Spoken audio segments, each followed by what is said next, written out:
Morning friends, എല്ലാവരും സുഖമായിരിക്കുന്നത് കരുതുന്നു. നമുക്കൊരു പുതിയ ബ്രേക്ക്ഫാസ്റ്റ് ആയിട്ടൊന്ന് കാണിക്കുന്നത്.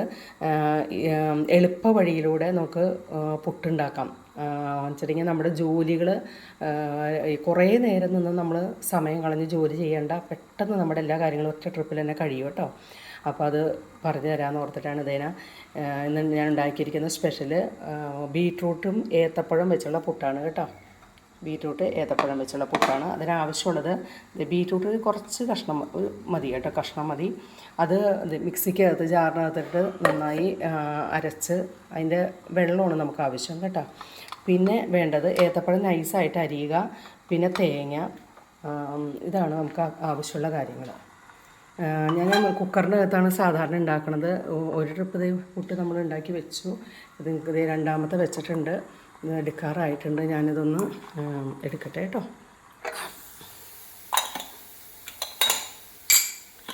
നമുക്കിത് കണ്ടോ, ഏത്തപ്പഴം നൈസായിട്ട് അരിയുവാണെങ്കിൽ നമുക്ക് വേഗം നന്നായി വെന്ത് കിട്ടിക്കോളും. ഇതിൻ്റെ കൂടെ തന്നെ വേറെ നമുക്ക് പുഴുങ്ങി സമയം കളയേണ്ട ആവശ്യം നമുക്കില്ല.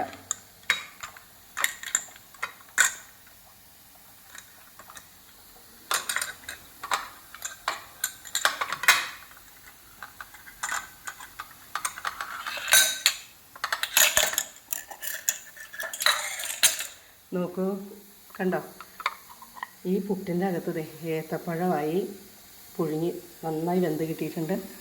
നമ്മുടെ ബീറ്റ്റൂട്ട് പുട്ട് കേട്ടോ റെഡിയായി. രുചികരമായ നമ്മുടെ ബീറ്റ്റൂട്ട് പുട്ട് നമുക്കിത് റെഡിയായി കിട്ടി കേട്ടോ. കണ്ടോ,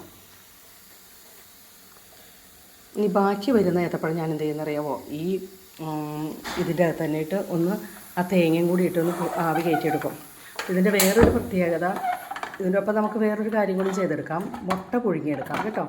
കുക്കറിലാണ് വെക്കുന്നത് കൊണ്ട് നമുക്ക് ഒരു മുട്ട മതി പുഴുങ്ങി. അതുകൊണ്ട് ഒരു മുട്ട മതിയായിരുന്നു.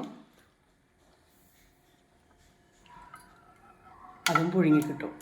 അപ്പം ഹെൽത്തിയായി, നമുക്ക് വേറൊരു കറിയുടെ ആവശ്യമില്ല. ഒരു മുട്ട പുഴുങ്ങിയതുണ്ട്, പുട്ടായി. ഇഷ്ടപ്പെട്ടെങ്കിൽ എല്ലാവരും ഉണ്ടാക്കി നോക്കണം കേട്ടോ. ലൈക്ക് ചെയ്യണം, സബ്സ്ക്രൈബ് ചെയ്യണം കേട്ടോ. Okay, by.